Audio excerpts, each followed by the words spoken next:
Oke, selamat pagi, selamat siang, dan selamat malam semuanya. Ini adalah penugasan Prof Stat tentang distribusi sampling, penafsiran, dan uji hipotesis. Perkenalkan, nama saya Bagas Aji Isworo, A11 2019 11644 sesuai PPT yang ada. Yang pertama adalah distribusi sampling terlebih dahulu. Untuk pengantar, yaitu saya menjelaskan populasi dan sampel. Yaitu populasi adalah kumpulan dari semua kemungkinan orang-orang, benda, dan ukuran lain yang menjadi objek perhatian atau kumpulan seluruh objek yang menjadi perhatian. Ada dua, terbatas dan tidak terbatas. Yang pertama, terbatas itu unsurnya terbatas berukuran n. Maksudnya adalah jadi semua ukuran itu sudah pasti, teman-teman. Jadi ini contohnya populasi bank, populasi perusahaan, reksadana. Contoh lain mungkin populasi manusia di tahun 2010, populasi manusia Semarang di tahun 2010. Nah, yang tidak terbatas adalah suatu populasi yang mengalami proses secara terus-menerus sehingga ukuran n menjadi tidak terbatas berubah nilainya. Lalu masuk ke sampel. Sampel merupakan suatu bagian dari populasi tertentu yang jadi perhatian. Ada dua juga, yaitu sampel probabilitas, merupakan suatu sampel yang dipilih dari suatu populasi yang masing-masing anggotanya bisa dijadikan sampel probabilitas itu.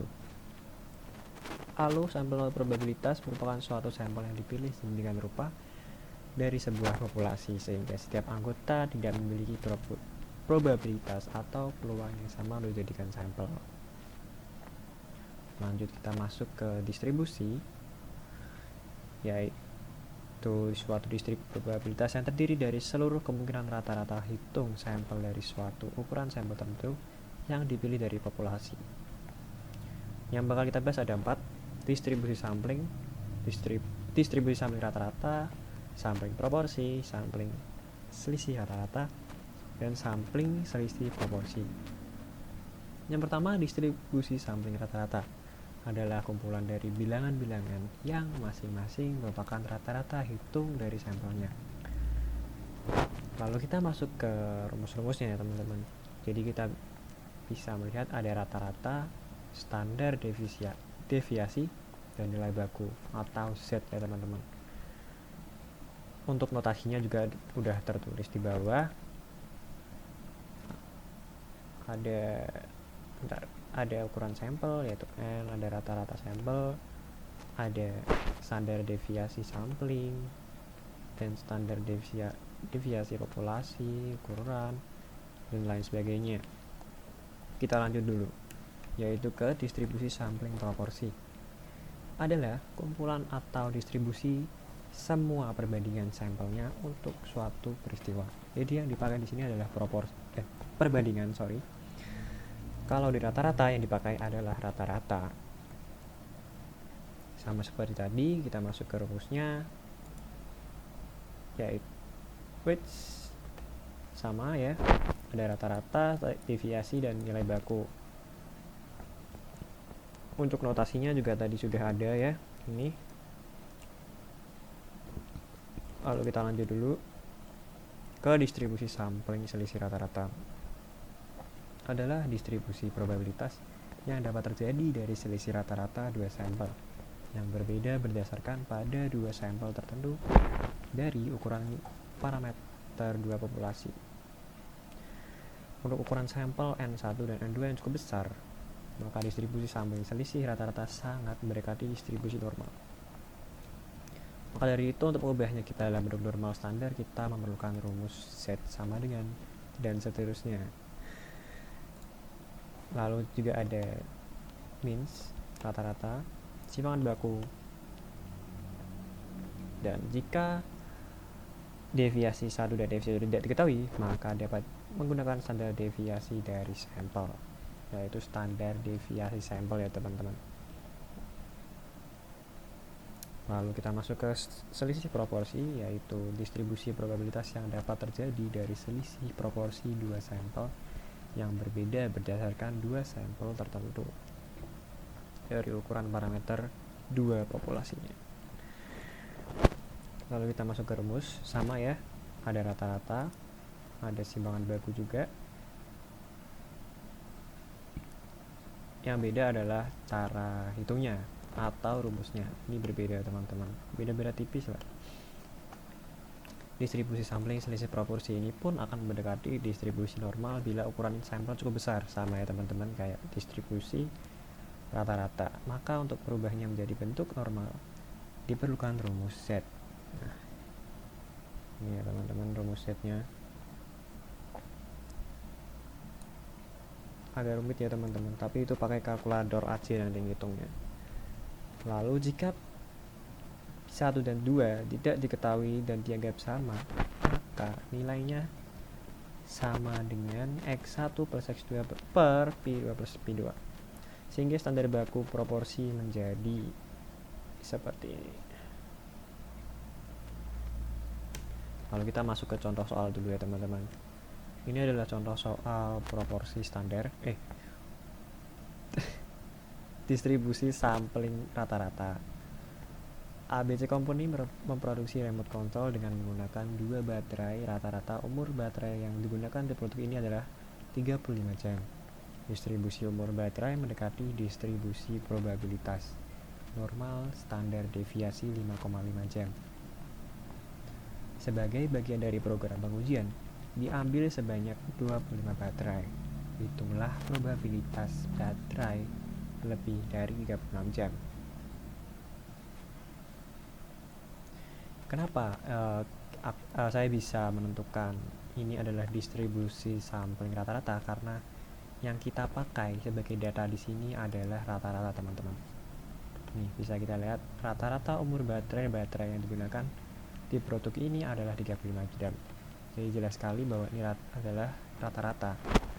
Jadi kita yang gunakan akan menggunakan rumus-rumus dari distribusi sampling rata-rata sebelumnya tadi.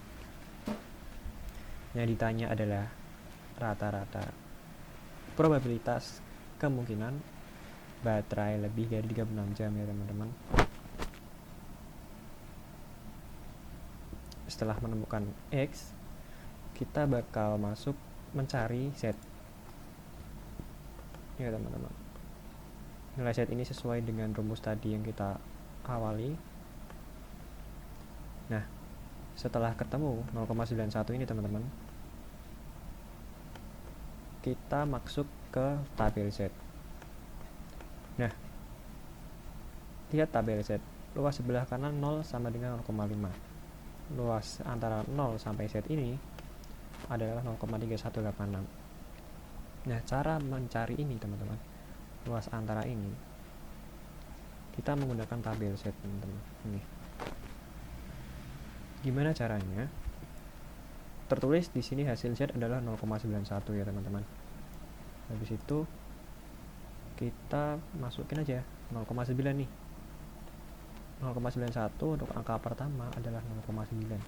Nah, untuk yang satu itu berarti kan itu 0,01 ya teman-teman. Berarti masuknya di sini. Jadi kalau dijumlah adalah 0,91. 0,91 itu berapa? Iya, 0,3186. Kita kembali lagi. Setelah itu ini dikurang dan hasilnya adalah 0,1814, yaitu sama dengan 18,14% teman-teman. Kesimpulannya adalah jadi dari 25 baterai yang dipilih, probabilitas umur baterai lebih dari 36 jam adalah 18,14%. Gitu. Lanjut ke contoh soal selanjutnya. Sebuah bakery store BTE menemukan bahwa pembelian dilakukan oleh 20% dari pelanggan yang memasuki tokonya. Suatu pagi terdapat sampel acak sebanyak 180 orang memasuki toko. Berapa probabilitas pelanggan yang membeli kurang dari 15%? Nah, di sini kita memakai rumus-rumus dari distribusi sampling proporsi perbandingan ya teman. sama ya, kita urut sesuai dengan cara yang tadi di awal. Setelah ketemu Z, ini angkanya ya ampun teman-teman, pakai kalkulator aja ya, ini sangat-sangat menjijikan ya, jadi tenang, pakai kalkulator aja ya.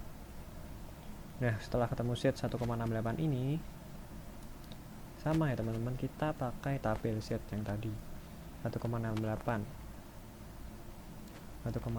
itu ada di nih 1,6 kan, berarti 0,08 nih, berarti di sini ya teman-teman 0,4535 ya bener, 0,4535 tuh. Itu cara baca tabel Z-nya ya teman-teman. Habis itu dikurangkan dan ketemu 0,0465 atau 4,65%. Kesimpulannya, jadi probabilitas bahwa di antara 180 orang yang masuk ke toko pelanggan yang membeli kurang dari 15% adalah sebesar 0,0465 atau 4,65%. Itu teman-teman. Sementara untuk distribusi sampling seperti ini.